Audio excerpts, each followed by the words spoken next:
Welcome back, everyone. Today we're taking a deep dive into this idea of post-truth. Right. We've got this really fascinating report from Scenario DNA, Yeah. and we're going to be talking all about how brands and policymakers are dealing with this world where truth is, well, It's tricky.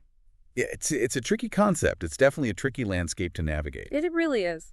So this report dives into something they call post-truth.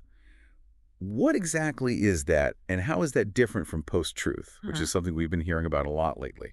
So the post-truth era was really about exposing deception, finding out who the liars were, trying to kind of pull back the curtain and show the manipulation. Right. But post-truth kind of acknowledges that, misinformation is baked into all of our systems. Okay. The truth is very often contextual and changes. Hmm. So it's less about I guess you could say it's less about pointing at the liars and more about trying to understand how truth is built and negotiated in these very complex systems. So I guess in a way, a post-truth was about kind of ripping off the mask. Yeah. Post-truth is more about how do you kind of navigate and even transform the system itself. Yeah, exactly. And the report actually uses the film They Live as a kind of an example. Okay. The main character puts on these glasses and suddenly sees all of these messages of control. Right. Yeah. So post-truth was kind of like putting on those glasses and seeing those messages. Right. Post-truth is about how do those messages get created in the first place? How are they put out there? And how do we maybe even change the system that's creating those messages? Got it. So let's talk about brands and policymakers for a second. Yeah. How do these entities operate in a world where you can't really say there is like one absolute truth? Well, it really means that brands can't just, make truth claims anymore. Hmm. It's a lot more complicated than that. They really need to understand what's called semiotics. Semiotics. Yeah, and that's basically how words and symbols are interpreted within different cultural contexts. Can you break that down a little bit? Yeah. Semiotics is essentially, the study of signs and symbols and how they're used and understood. So in this post-truth world, it means that a brand's message might be interpreted in totally different ways by different people, Got it. depending on their cultural background and the connotations that those words and images have for them. So the meaning of something isn't necessarily fixed. It can be like fluid and open to interpretation depending on who's receiving it. Absolutely. So a message that a brand thinks is, conveying one very clear idea might be taken in a completely different way by a different audience. Can you give me a real world example of that? Sure. One example is, the whole debate around healthy food labeling. I mean, what does healthy even mean? Right. It's always changing and people are constantly arguing about it. So brands have to be really careful about how they use that term because it doesn't have just one meaning. Right. It can be interpreted differently by different groups. So a message that works for one group might totally backfire with another. Exactly. And we've seen that happen. Like, remember the controversy with Bud Light and the transgender influencer? Yeah. That whole campaign led to a huge boycott because a large part of their audience, it didn't resonate with them and actually kind of pushed them away. Right. So it seems like brands really need to think carefully about who they're talking to and what those messages might mean to different people. Yes, you really have to consider the cultural context of your audience. It's crucial. So how do you do that? How do you plan for all of these different potential interpretations and reactions? So this is where strategic foresight comes in. Okay, what is that? It's basically, trying to think ahead, trying to understand the future. Got it. So you have to look at these big trends, but you also have to pay attention to these smaller, subtle cultural shifts that are happening. So you're saying it's about looking at the big picture and the small details at the same time. Yeah, exactly. And to do that, you need to be looking at both big data and small data. Okay. Big data gives you a sense of the overall, sentiment, Right. what people are thinking and feeling in general. Okay. But small data is really where you find those really interesting micro trends and the cultural nuances. So could you give me a real-world example of how that might work? Sure. Think about the rise of AI-generated influencers. Okay. That's a really interesting example of where strategic foresight comes in. Hmm. So you've got these virtual influencers that are getting more and more sophisticated, and they're really blurring the lines between real and fake. Right. So brands that are thinking about working with these AI influencers need to really think ahead about the ethical implications. Hmm. What does it mean when you're promoting something using a being that's not even real? Right. What are the potential problems with that, especially when it comes to things like manipulation or promoting, unrealistic beauty standards? Right. So it sounds like brands are facing a lot of really complex challenges in this new world. Yeah, it's not easy. What about policymakers? How are they dealing with this post-truth world?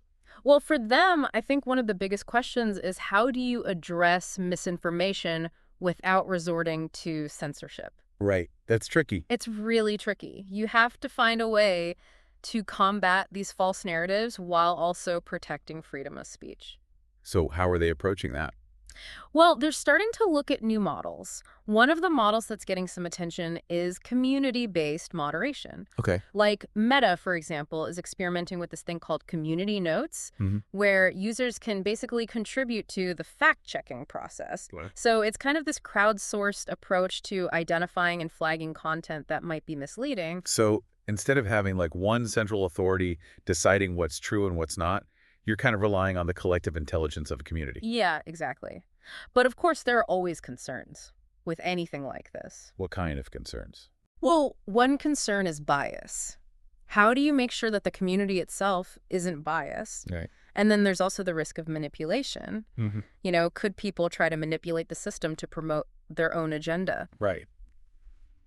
So it's still early days. Right. We're still trying to figure out if these kinds of approaches are going to be effective. Yeah, it sounds like we're still very much in the early stages of understanding this whole post-truth world. Absolutely. I mean, things are changing so rapidly. And that's actually one of the interesting things about this report. It dives into some potential future scenarios, kind of exploring different ways that truth and trust might evolve in the coming years. Okay, well, that sounds like a great place to pick up in our next segment. Yeah. We're going to take a quick break, but when we come back, we'll dive into those scenarios and explore what the future of truth might hold. Sounds good. So these scenarios, they're not, predicting the future or anything, Right. but it's more like, okay, here are some potential pathways. Here are some things that could happen. Right. And thinking about them can help us kind of anticipate and adapt to these changes that are happening around truth and trust. Okay, so let's jump into these scenarios. Where do we start? Let's start with what they call the algorithmic consensus model. Okay. So this scenario basically says that in the future, AI systems will be the main deciders of what's true and what's not. So basically, instead of humans debating and arguing about what's true, Mhm. we're going to have algorithms doing it for us. Pretty much, yeah. The idea is that AI could be really good at, sorting through all the information out there, Yeah. analyzing these competed narratives, and then giving us like a probability score Okay. for different claims. Like, how likely is this to be true? It sounds kind of efficient. Right? I mean, there's so much information out there. Maybe Yeah. this would help us cut through the noise. That's the argument, yeah. But of course, there are always concerns. Like what? Well, bias is a big one. Okay. Even algorithms can be biased. I mean, it depends on what data you're feeding them, how the algorithm is actually designed, and even how the results are interpreted. So who's controlling the algorithms? Mhm. That seems like a pretty important question. Absolutely. If humans are still the ones building and controlling these systems, then those human biases can easily seep in. So we might end up with algorithms that are just reinforcing our existing prejudices and biases instead of actually helping us find the truth. Yeah, that's a real danger. And the report actually points to some real-world examples of this, like, Google and OpenAI, they've both developed tools to try to verify content, Right. but there are concerns about how those tools could be used, Okay. to control what people see and think, especially when it comes to politics and stuff. So maybe it's not as simple as just handing over the reins to the algorithms and hoping for the best. Right. It's definitely something that needs a lot of careful thought and oversight. Okay. What's the next scenario? So the next one is called the hyperfragmentation of truth. And this one's kind of scary. Okay. Why is that? Well, basically, it's saying that those echo chambers that we're already seeing online, they're just going to get worse. Okay. It's like instead of having one shared reality, we're going to have all these different little realities. So like splinter realities. Yeah, and each group will have their own set of facts and their own way of interpreting things. And I imagine that makes it pretty hard to communicate and understand each other. Yeah, it would be incredibly difficult. I mean, how do you even have a conversation with someone when you're basically living in two different worlds? Yeah, it sounds like a recipe for division and conflict. It really does. And for brands and policymakers, it means that they would have to really understand these different groups. Right, like their values, their beliefs. Exactly. What works for one group might totally alienate another. So you can't just have one message for everyone. Yeah. You have to tailor your approach to each specific group. Yeah, it's a lot more complicated. And the report actually points to the rise of alternative social media platforms Yep. like, Truth Social or Mastodon Right. as a sign that this fragmentation is already happening. So we're already starting to see this splintering of the online world. Yeah, and it could get a lot more intense. Okay, on to scenario number 3. Yeah, so this one is called re-enchantment as a strategy. Re-enchantment. Yeah, it's an interesting idea. Basically, it's saying that in the future, persuasion won't be about facts and logic anymore. Okay. It'll be about storytelling and appealing to people's emotions. So instead of trying to convince people with data and evidence, you're trying to connect with them on a deeper, more emotional level. Exactly. Because at the end of the day, we're not just rational beings. Right. We're emotional beings. Right. We make decisions based on how we feel. We're drawn to stories. We Yeah. connect with narratives. So in this scenario, the most persuasive communicators will be the best storytellers. Yeah, that's the idea. And the report uses the recent Hollywood strikes as an example of this. Okay. The strikes, they didn't just focus on the facts and figures of the labor dispute. Right. They really tapped into these powerful narratives about creative resistance and worker solidarity. And it worked. They were able to connect with a much broader audience because they were speaking to people's hearts as well as their minds. Exactly. Okay. What's next? So the next scenario is decentralized truth networks. What does that mean? It's basically the idea that blockchain technology and decentralized AI could be used to create these peer-to-peer systems for verifying information. So instead of having a few big institutions like, I don't know, the government or big media companies deciding what's true, you would have this more distributed system. Yeah, and the idea is that it would be much more transparent. It would be harder for any one group to manipulate or control the flow of information. So it's almost like a democratization of truth. In a way, yeah. But of course, there are potential downsides. Like what?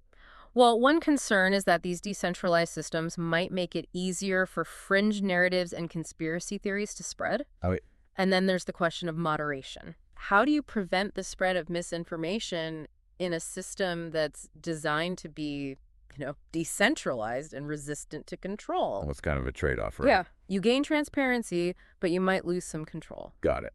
Okay, let's move on to the last scenario. Yeah, and this one's called reality privilege and information asymmetry. Reality privilege. That sounds a little ominous. Yeah, this is the one that really makes you think. Okay, what's it about? Basically, it says that in the future, access to accurate information will become a luxury, Okay. something that only the wealthy and powerful can afford. So you're saying that there will be a gap between those who have access to the truth and those who don't. Exactly. Like, imagine a world where the rich can pay for these, super personalized news feeds and premium fact-checking services. Okay. They're getting a very carefully curated and accurate view of the world, while everyone else is struggling to sift through a sea of misinformation. That sounds incredibly unfair. It is, and it could create even deeper divisions in society. Yeah, I mean, if access to information is a privilege, then that just exacerbates all the other inequalities that we're already dealing with. Right, and the report actually points to some early signs that this is already happening. Okay, like what?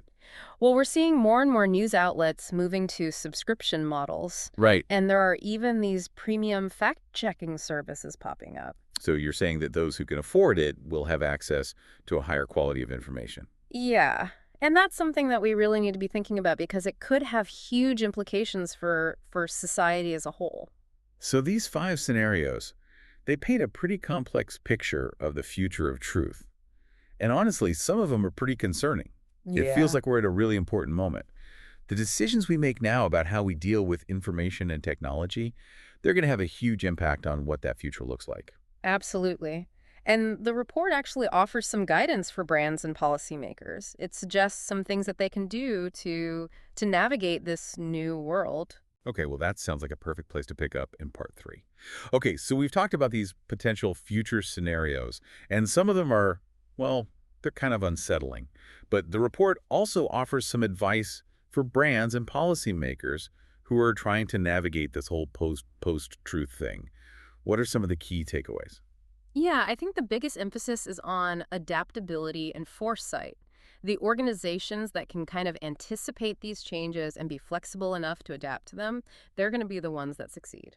That makes sense. But what does that look like in practice? What can organizations actually do? Well, one of the big things they talk about is cultural agility, Mhm. especially for brands. They really need to get a deep understanding of semiotics and cultural analytics. We talked about semiotics earlier, but how does that tie into this idea of cultural agility? It means going beyond just collecting data. You have to analyze that data within its cultural context. You have to understand how the meaning of words, symbols, even colors can be totally different depending on the cultural group you're looking at. So a campaign that might work really well with one audience could be a total flop or even offensive to another. Exactly. So brands really need to invest in understanding those nuances. They need to go beyond just surface level market research and really engage with diverse perspectives to understand how their messages are going to land. The report also talks about narrative engineering. What is that? It's basically acknowledging the power of stories. Okay. We all connect with stories, right?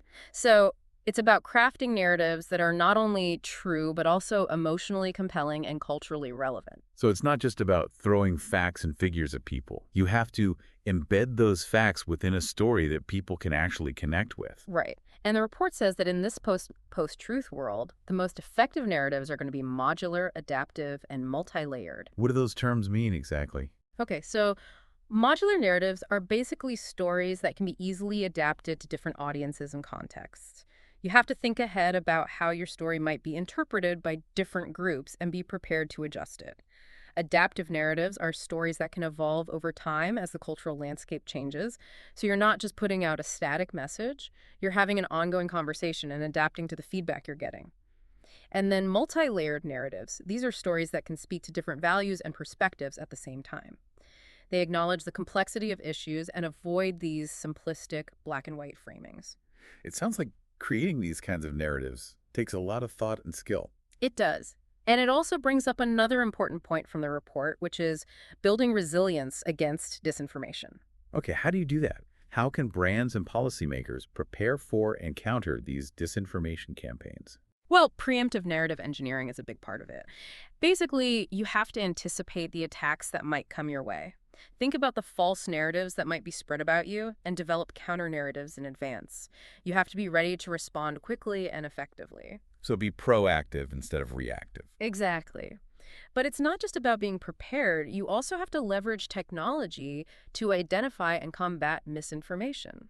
So things like AI-powered deepfake detection tools, decentralized verification systems, partnerships with fact-checking organizations. Can you talk a little bit more about deepfakes? What are they and why are they such a problem in this post-truth world? Deepfakes are basically videos, images, audio recordings that have been manipulated using AI to create fake content that looks real. They can be used to spread misinformation, damage reputations, all sorts of things.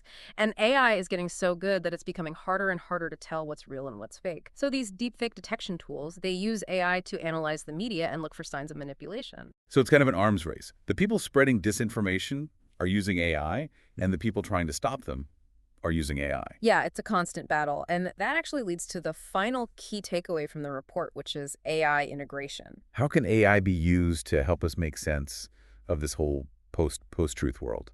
AI can be really helpful in understanding and responding to these complexities. For example, you can use AI for predictive modeling, try to anticipate emerging trends, assess potential risks. AI-powered sentiment analysis tools can help you understand how your messages are being received by different audiences, identify potential points of contention, and you can also use AI for real-time monitoring of the cultural landscape. That way you can adapt quickly to changing narratives and sentiments. So it seems like AI is both part of the problem and part of the solution. Yeah, it's a double-edged sword for sure. It highlights how important it is to think about the ethics of AI development and to work together across different sectors to make sure that AI is used responsibly to promote truth and understanding. Well, this has been a fascinating deep dive into the world of post-truth. We've covered a lot of ground. We talked about the shift from post-truth to post-post-truth, the challenges it poses for both brands and policymakers, those 5 potential scenarios for the future of truth, and some concrete strategies for navigating this new reality. It's definitely a challenging landscape, but I think understanding these dynamics and adopting these strategies can really empower people and organizations to find their way. The key is to be thoughtful, be skeptical, and to keep those lines of communication open so we can actually build understanding and trust. Absolutely. Thank you so much for sharing your insights on this important topic. I think it's a conversation we all need to be having.